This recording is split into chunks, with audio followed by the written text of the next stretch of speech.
what do you make of Senator Sanders trying to put himself and the Pope in the same category? I was looking for the halo to start, rising over my colleague Bernie's head. Look, I think the difference is not that he and the Pope want to help people who are suffering. I think the Pope does, he does.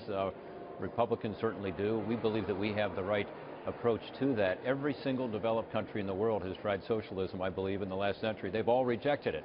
It doesn't work for the very people they're trying to help, because it's working families in Ohio and around the country who will suffer from the high taxes, the bigger government, the more regulation. So, I mean, look, I don't know why people would think that socialism works, because it's been tried and it's failed. So I would hope that we would instead say, let's get back to a situation where we actually have economic growth, where we actually have opportunity, where people can achieve their dream, whatever it is.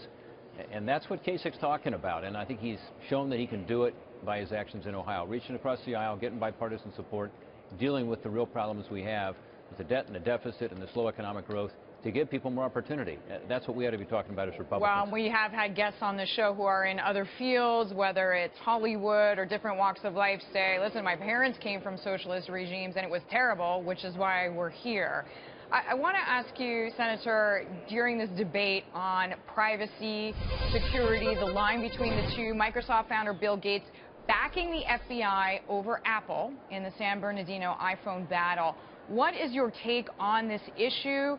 Should lawmakers be trying to come up with a new law that would say, let Apple save face, but still let the government, law enforcement, get what they need? I do think there needs to be some more statutory boundaries around this.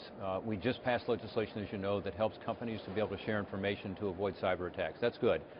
But it doesn't handle this fundamental question of privacy balanced with the need for us to protect our security that you're talking about. So, yeah, I do think Congress actually has a role here.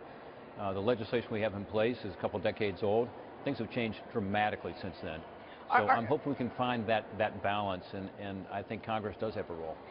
Senator, are you surprised that no one from California has proposed? I mean, Silicon Valley is there. So many of these companies are implicated.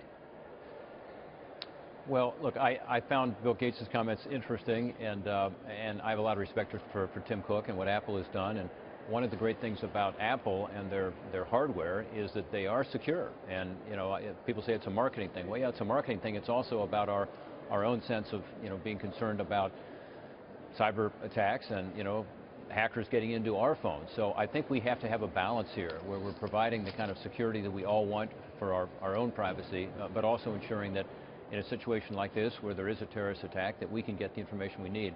And this is where I think we need some more guidelines, because frankly it's very confusing right now.